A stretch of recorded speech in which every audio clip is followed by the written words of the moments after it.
Hello champions, कैसे आप सब लोग? All good. चलिए ग्रेट। तो चैंपियंस, हमारा चैप्टर चल रहा था मैग्नेटिक इफेक्ट्स ऑफ करंट। आज है लेक्चर नंबर 2। आज हम बात करेंगे बायट-सैवर्ट्स लॉ की एप्लीकेशंस के बारे में।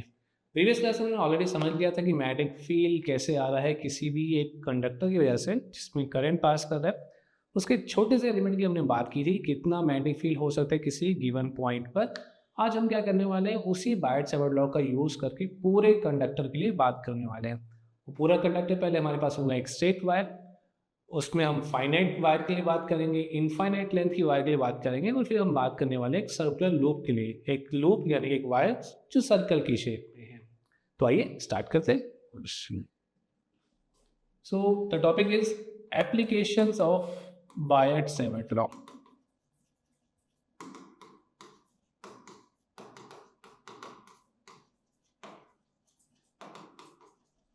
काफ़ी पावरफुल चीज़ है Biot Savart law.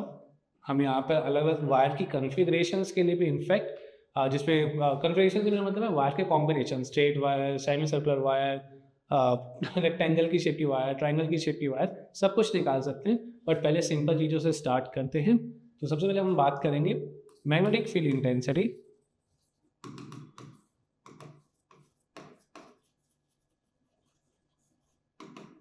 Eight a point due to a straight conductor.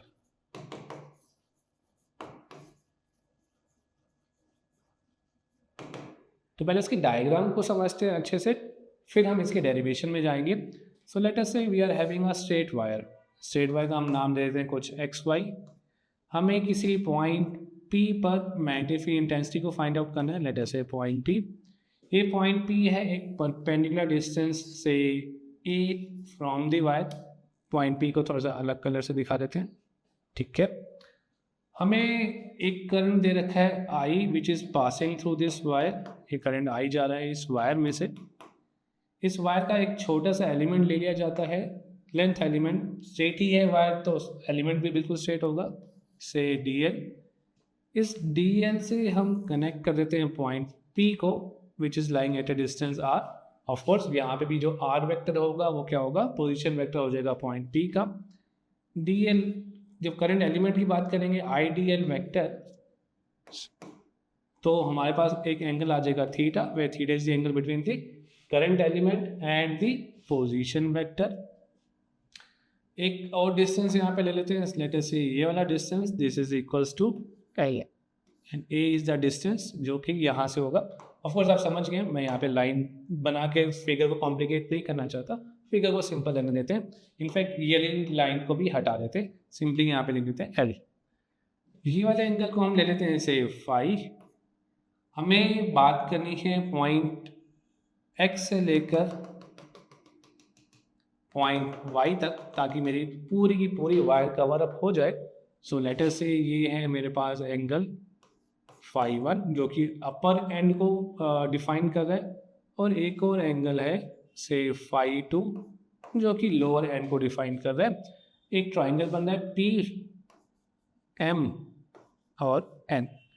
ये ट्राइंगल आपको दिख रहा होगा PMN। मैं इसको शेड करना तो चाहता हूँ, बट मैं शेडिंग करूँगा तो फिर पीछे की चीज़ें यहाँ पे हाइड हो जाएंगी। तो फिलहाल इसको मैं एक अलग कलर से यहाँ पे हाईलाइट कर देता हूँ ताकि हम इजीली इसको समझ पाएँ। लेटर से ग्रीन कलर से मैं इसको हाईलाइट करता हूँ। इस ट्राइंगल के बारे में हम बात करेंगे,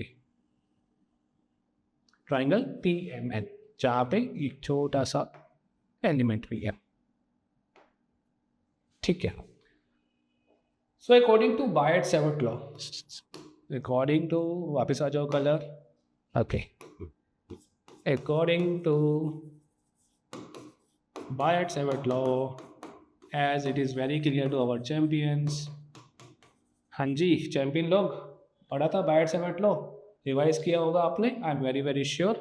तो बायट-सैवर्ट लॉ के अकॉर्डिंग छोटे से एलिमेंट की वजह से dB is equals to mu naught by 4 pi I into DL into sine of theta divided by R square. ये छोटे से एलिमेंट की वजह से, जो कि आपको यहाँ पे दिख रहा है पिद्दू सा बैठा हुआ है ना। हमें निकालना है पूरी वायर के लिए, और पूरी वायर कैसे डिफाइन हो रही है, पॉइंट P के हिसाब से दो एंगल के टर्म्स में φ1 और φ2।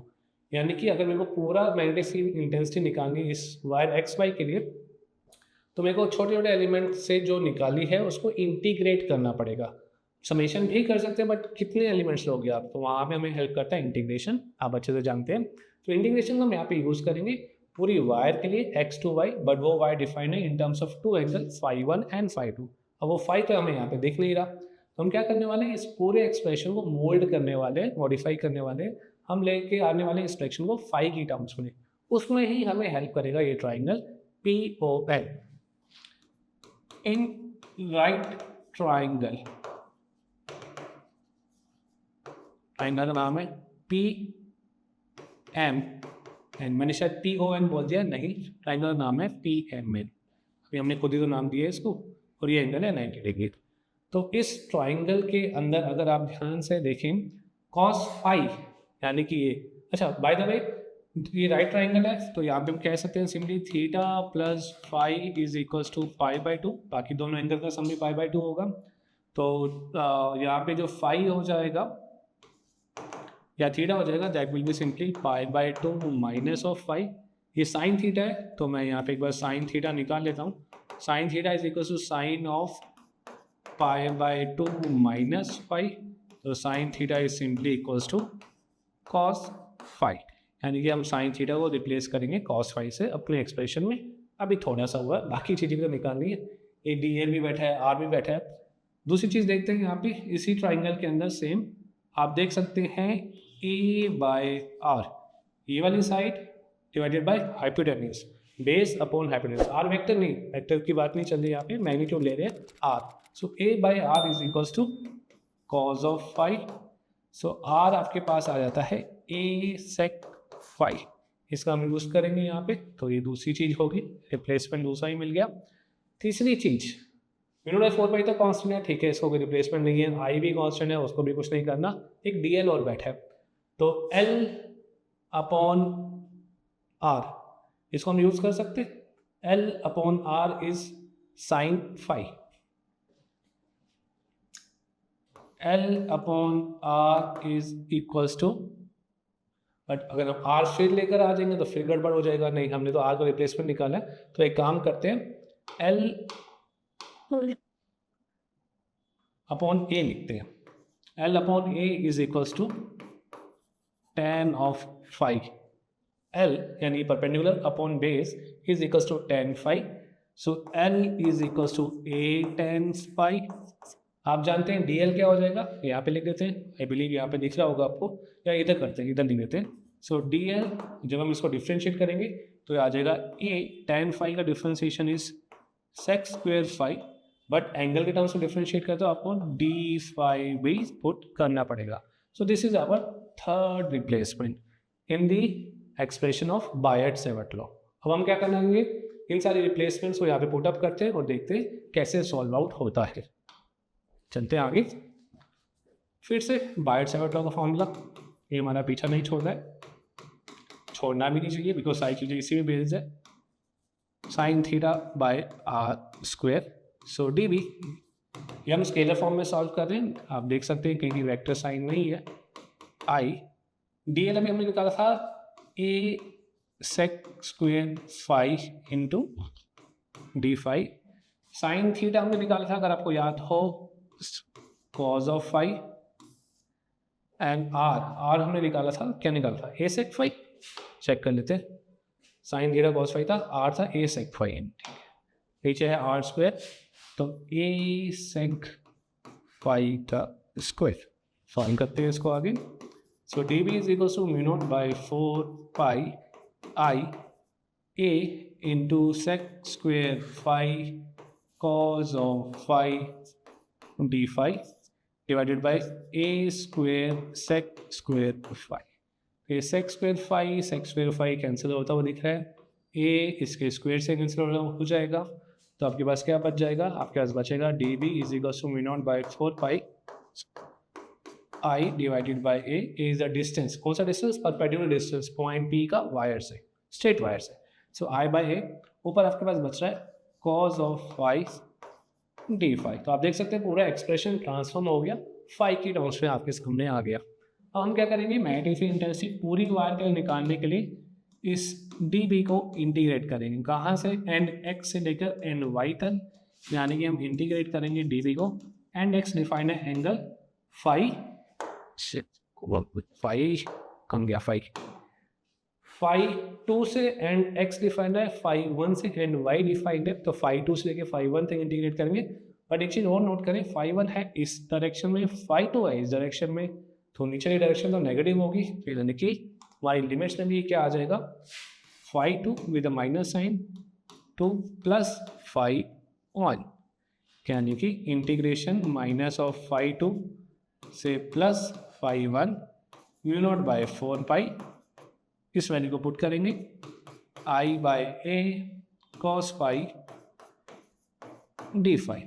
अब ये म्यू नॉट बाय 4 पाई तो कांस्टेंट है, आई बाय ए भी कांस्टेंट है, कॉस फाई का इंटीग्रेशन हो गया साइन फाई, और इसमें लिमिट्स क्या आ गई, minus of phi 2 plus of phi 1। इसी को फर्दर सॉल्व किया जाए तो हमारे पास आ जाता है mu naught by 4 pi I by A sine of phi 1 minus sine of minus phi 2। तो आपको पता है ये आइडेंटिटी होती है ट्रिग्नोमेट्री में, sine of minus theta is minus sine theta. So according to this ये sine of minus phi 2 will become minus sine phi 2, और ये माइनस माइनस हो जाएगा प्लस, यानी कि हम फाइनल एक्सप्रेशन जो लिख सकते हैं that is magnetic intensity due to the straight wire finite length की, जिसके दो एंड्स डिफाइंड है एक्स और Y with the help of angles phi 1 and phi 2 will be equals to mu naught by 4 pi I by A. ये आप ध्यान रखेंगे distance है वो भी परपेंडिकुलर वाला, ये आ जाता है आपके पास sine of phi 2 plus sine of phi 1 पहले लिखे, फाई 2 बाद से लिखे, वो एक ही बात है। So this becomes the expression for the magnetic intensity due to a straight wire. Easy? Easy है, बट अगर आप 2-3 बार प्रैक्टिस कर लेंगे तो ठीक है, क्योंकि यहाँ पे हमने बहुत सारी चीज़ों को ट्रांसफॉर्म किया है। अब ये ट्रांसफॉर्मेशन आपको अच्छे से क्लियर होना चाहिए, ट्राइंगल वही यूज होगा बार बार। तो यहाँ पे आप कुछ केसेस के बारे में बात कर लेते हैं। जैसे फर्स्ट केस की बात करें, when the wire is of say infinite length and the point P lies near the midpoint, we are near the middle of the wire। Wire आपकी इनफाइनाइट लेंथ की है, डायग्राम वाइज कैसे बनेगा, point P यहाँ पे लाई कर रहा है, ये दो एंड्स हो गए एक्स और वाई फिर से, बट ये इनफाइनाइट है, ऑफ कोर्स ये वाला एंगल और ये वाला एंगल क्या होंगे, 90 डिग्री हो जाएंगे, यानी कि phi 1 angle is equal to phi 2 angle is equal to pi by 2। ये बिल्कुल वैसे ही है। अभी ये 90 कैसे हुआ, थोड़ा सा मैं आपको एक रेफरेंस या एग्जांपल देने की बात करता हूँ। लेट अस से आप काफ़ी ऊंची एक बिल्डिंग है, कौन सी बिल्डिंग है, जैसे बुर्ज खलीफा बिल्डिंग है ना, दुबई वाली, आप उसके मिड पॉइंट पर है कहीं पर हवा में, आपसे बहुत पास है वो बिल्डिंग, आप उसके टॉप को देखना चाहते हैं तो आपको क्या करना पड़ेगा, अपनी नेक को बिल्कुल सीधा करना पड़ेगा, यानी कि पाई बाई 2 का एंगल बनाएगी आपकी नेक रेफरेंस लाइन से। ऐसे उस बिल्डिंग के बॉटम को देखना है, ग्राउंड फ्लोर को देखना है, तो आपको अपनी नेक को बिल्कुल ऐसे नीचे ही करना पड़ेगा, अगेन पाई बाई 2 का एंगल बनेगा। That's why both of the angles are 90 degree, phi 1 phi 2। तो हमारे पास मैग्नेटिक इंटेंसिटी बी कितना आ जाएगा, mu naught by 4 pi I by J sine of pi by 2 plus sine of pi by 2। So sine 90 होता है आपके पास 1 plus 1 is 2, magnetic intensity आ जाएगा आपके पास twice of mu naught by 4 pi I by A. अब आप चाहे 2 और 4 कैंसिल कर सकते हैं, बट मैं आपको रेकमेंड नहीं करूँगा, बिकॉज हम जानते हैं म्यू नॉट बाय 4 पाई की एग्जैक्ट वैल्यू होती है 10⁻⁻⁷। नहीं तो फिर आपको फिर वो एडजस्टमेंट करनी पड़ेगी। तो बेस्ट बेटर थिंग इज कि आप इसको कैंसिल ना करें, इसको ऐसे लिखे रहने देते हैं। मैग्नेटिक इंटेंसिटी आई थी एक स्ट्रेट वायर के लिए जो कि इनफाइनाइट लेंथ की है, और पॉइंट P जो उसकी मिडल वायर की मिडल पॉइंट के पास कहीं पे लाई कर रहा है। Case number 1। चलते हैं आगे, इसी फॉर्मूला का यूज करेंगे केस 2 के लिए। So second case, when the wire is of infinite length at the point P lies झूठ बोल रहा है, lies near one of the end of the wire. इस बार मिड पॉइंट के पास नहीं है, किसी एक एंड के पास है. जैसे आप बुर्ज खलीफा के टॉप पे नहीं हो, मिड पॉइंट पे नहीं हो, नीचे बॉटम पर हो, बेसमेंट ग्राउंड फ्लोर पर हो, और आप बुर्ज खलीफा के टॉप पॉइंट को देखने की कोशिश कर रहे हैं, तो नेक संभाल के 90 डिग्री एंगल बनाएगी और एक एंगल 0 डिग्री का, बिकॉज आपके बिल्कुल सामने है उसका ग्राउंड फ्लोर. तो यानी कि यहाँ पे हम क्या करेंगे, फाई 1 को कर देंगे 90 डिग्री, फाई 2 को कर देंगे 0 डिग्री. तो बी आपके पास आ जाएगा simply μ0 by 4 pi I by A sine of pi by 2 plus sine of 0 degree या 0 रेडियन भी है. सो बी कितना आ जाएगा, μ0 बाय 4 पाई आई बाय. तो आप देख सकते हैं प्रीवियस एक्सप्रेशन के कंपैरिजन में 1/2 और twice of μ0 by 4 pi I by, ये आ रहा है simply μ0 by 4 pi I by है, यानी कि हाफ हो जाएगा. कब हो जाएगा, जब बुर्ज खलीफा के पास, यानी कि वायर के एक एंड के पास पॉइंट पी लाई कर रहा है, डिस्टेंस है एक, ये है एंड एक्स, ये है एंड वाई. वाले एंड को देखने के लिए करना पड़ा है 90 डिग्री का एंगल, गर्दन बना रही है 90 डिग्री का एंगल, इनफाइनाइट है, बहुत दूर है पॉइंट. तो ये था सेकेंड केस. अब लेकर आते हैं थर्ड केस को. यहाँ पे नहीं हो पाएगा तो नेक्स्ट पेज पे ही चलते हैं. थर्ड केस में हम क्या करेंगे, वायर को फाइनाइट लेंथ का कर देते हैं. Wire is of finite length. Case number 3,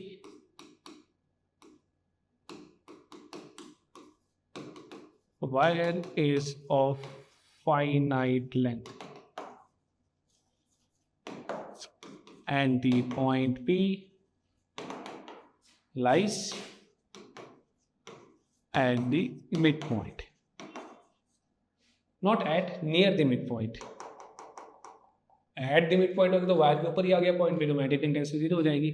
so lies near the mid point of the wire.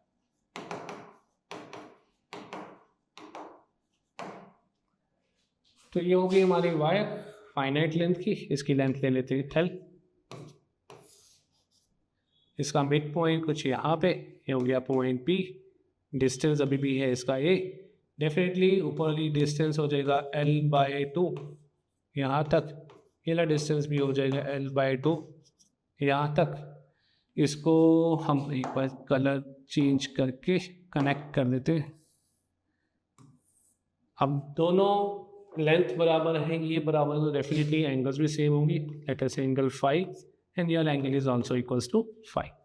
तो अगर हम फिर से एक्सप्रेशन लिखते हैं मैग्नेटिक फील्ड का, so B is equals to μ0 by 4 pi I by A, दोनों एंगल्स बराबर है, sine of 5 plus sine of again 5. So μ0 by 4 pi I by A twice of sine 5. अब इस साइन 5 को हम कैलकुलेट कर लेते हैं. यहाँ पे ट्राइंगल आपको दिख ही रहा है, तो इस ट्राइंगल के अंदर कोई भी ट्राइंगल ले सकते हैं. लेटर से PON. फिर से इस ट्राइंगल के अंदर sine 5 will be equals to L by 2 divided by this length. अब ये लेंथ क्या है, this length is under the root A square plus L by 2 whole square. तो sine of 5 is equals to L by 2 upon under the root 4a square plus n square upon 4.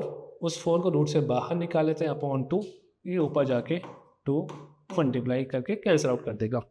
यानी कि sign 5 का expression आपके पास आ जाता है simply L upon under the root 4a square plus n square. इसको हम यहाँ पे यूज़ कर देते हैं. सो बी का फाइनल एक्सप्रेशन कितना बन गया, μ0 by 4 pi 2i by a into sine of 5. ये sine of 5 is equal to L upon under the root 4a square plus L square. So this is the expression for a wire of finite length. For a wire मतलब for magnetic field of a wire जिसकी length finite है और point P उसके mid point के पास लाई करना है। Mid point के ऊपर लाई नहीं करना, मिड पॉइंट के ऊपर लाई करने मतलब ये हो जाता, ये रहा इसका मिड पॉइंट, पॉइंट पी यहाँ पे लाई कर रहा है, तो यहाँ तो वैसे ही थीटा 0 डिग्री है, मैग्नेटिक इंटेंसिटी 0 हो जाएगी। तो इस पॉइंट की बात नहीं हो रही है, पॉइंट पी मिड पॉइंट के पास कहीं लाई कर रहा है। तो अब हर जगह देख रहे हैं कि यहाँ पे मैग्नेटिक फील्ड जो है वो इन्वर्सली प्रोपोर्शनल है डिस्टेंस के, है ना। तो जैसे जैसे आप डिस्टेंस बढ़ाएंगे यानी कि वायर से दूर जाएंगे वैसे वैसे मैग्नेटिक फील्ड कम हो जाएगा। तो ये चीज़ हम शोकेस कर सकते हैं ग्राफ में, magnetic field B versus distance from the wire. Magnetic field intensity is inversely proportional to distance है। तो अगर हम इसकी बात कर लेते हैं, this is magnetic intensity, this distance है, ग्राफ की शेप हो जाएगी हाइपरबोलिक, हाइपरबोलिक। तो बी कम होता जा रहा है जैसे जैसे आप डिस्टेंस बढ़ा रहे हैं वायर से। अब डायरेक्शन भी फाइंड आउट करनी पड़ेगी बिकॉज मैग्नेटिक इंटेंसिटी एक वेक्टर क्वांटिटी है। तो डायरेक्शन के लिए क्योंकि हम यहाँ पे क्रॉस प्रोडक्ट का यूज नहीं कर रहे, तो फॉर फाइंडिंग आउट द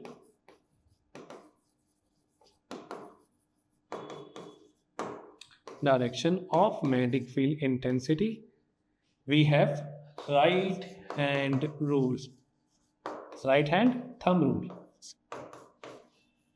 याद आ रहा है 10th क्लास वाला, वही सेम चीज। एक वायर है जिसमें करंट फ्लो कर रहा है ऊपर की तरफ से आई, उसको अपने राइट हैंड में पकड़िए कुछ इस तरीके से कि थंब की डायरेक्शन एंड करंट की डायरेक्शन सेम हो जाए।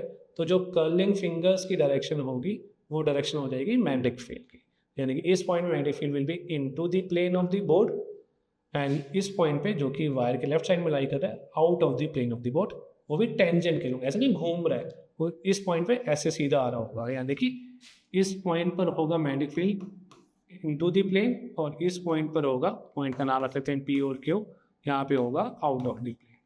तो एकदम सीधा ऐसे अंदर जा रहा होगा, यहाँ पे एकदम सीधा ऐसे बाहर आ रहा होगा।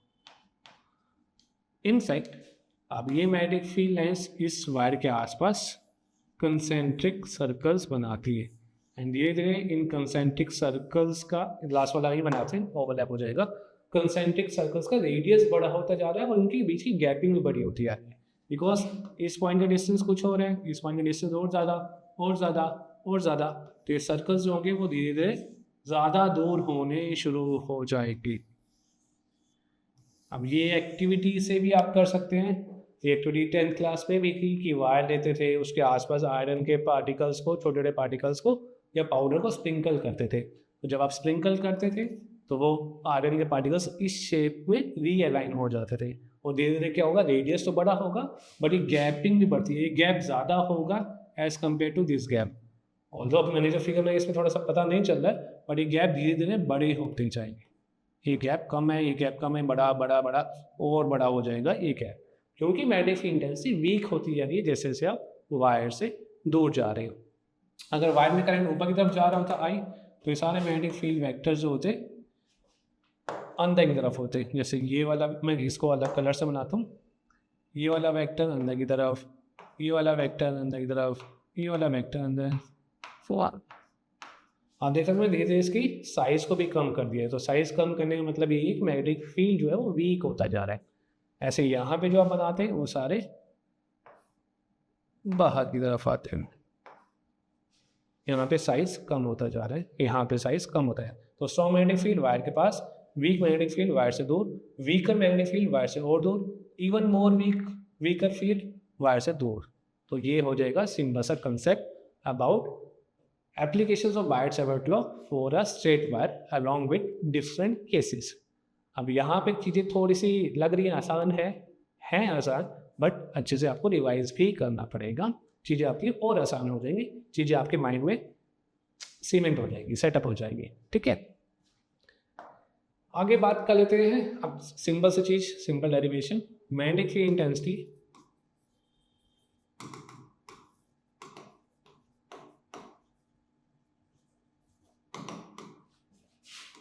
at the center of a circular loop. हमारे पास एक सर्कुलर लूप है, ठीक है। थोड़ा सा इसको करंट के आने की जगह देते से यहाँ पे, बाकी तो शेप इसकी ऑलमोस्ट सर्कुलर ही है। करंट आई घूम के आया करंट आई, छोटा सा एलिमेंट सीधा ही लेना पड़ेगा बिकॉज ये है हमारा current element I D L vector. Centre को यहाँ पे हमें मैग्नेटिक इंटेंसिटी निकालनी है, डिस्टेंस आर जो कि रेडियस ऑफ द लूप भी हो जाएगा। टेंजेंट के अलोंग है करंट एलिमेंट और ये है रेडियस के अलोंग हमारा पोजीशन वेक्टर, तो दोनों बीच में एंगल हो गया एंगल 90 डिग्री। तो अगर हम बात करते हैं dB की, which is the magnetic intensity due to small current element, this is equals to mu naught by 4 pi I by A इस केस में है डिस्टेंस आर के बराबर, और यहाँ पर आ जाएगा आपके पास dl और साइन ऑफ 90 डिग्री, तो यहाँ पर आर स्क्वायर, ठीक है। So dB is simply equals to mu naught by 4 pi I by R square into D L sine 90 is 1।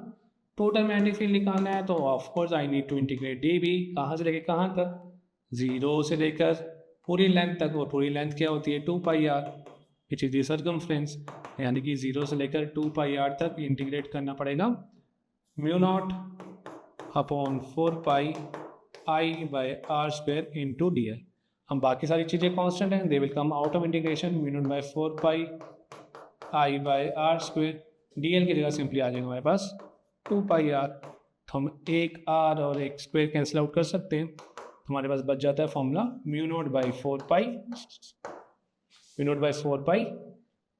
I by R into 4 pi. So this is the formula for the magnetic field intensity of a circular loop at its center. अच्छा, इसी formula को हम extend कर सकते हैं किसी भी circular segment के लिए। हो सकता है वो कंप्लीट सर्कल ना हो सकता है वो सेमी सर्कल हो सकता है वो क्वार्टर सर्कल हो सकता है कोई आर्क हो, तो आर्क के लिए भी फॉर्मूला आप लगा सकते हैं। आपको एक हल्का सा चेंज करना पड़ेगा, वो हम इसी फॉर्मूला से समझ देते हैं। देखो mu naught by 4 pi I by R उस पर वैसे का वैसे रहेगा, 2 पाई अगर ध्यान से देखो तो पूरे सर्कल का angle subtended at the centre है। यहाँ पे कितना एंगल सबटेंड हो रहा है 2 पाई, है ना। तो लेटर से अगर हमारे पास एक सेमी सर्कल होता, नेक्स्ट पेज पे देख लेते हैं, अगर हमारे पास एक सेमी सर्कल होता, ठीक है, ये ऑफ कोर्स ये लाइन नहीं होती, इसको मैं हटा देता हूँ, या डॉटेड इसको हटा देते हैं ना। हमें निकालना होता सेंटर भी इसके पॉइंट ओ पर, तो यहाँ पे कितना एंगल सबटेंड हो रहा है 2 पाई का हाफ यानी कि पाई 180 डिग्री। रेडियंस में हमेशा रखेंगे एंगल को, तो मैग्नेटिक इंटेंसिटी कितना आ जाएगा mu naught by 4 pi I by R, again R is the radius, into 2 pi आ जाएगा पाई। अगर हमारे पास होता फिर से एक क्वार्टर सर्कल, तो क्वार्टर सर्कल सेंटर पे कितना एंगल सबटेंड करता है पाई बाई 2, करंट उतना ही है आई, हमारे पास मैग्नेटिक इंटेंसिटी कितने आए थे mu naught by 4 pi I by R dot pi by 2। तो सिर्फली आपको एंगल को चेंज करना है, तो प्लीज़ कीप इन माइंड वो एंगल आपको रेडियंस पे पुट अप करना है। लेट अस से कोई एक आर्क होती है, हमें नहीं पता अब ये कितना एंगल डाल दिए सेंटर पे, लेट अस से सेंटर ओ पे एंगल आ रहा है थीटा का, तो हम सिंपली क्या करेंगे इस थीटा को convert into 2 pi, convert into radian.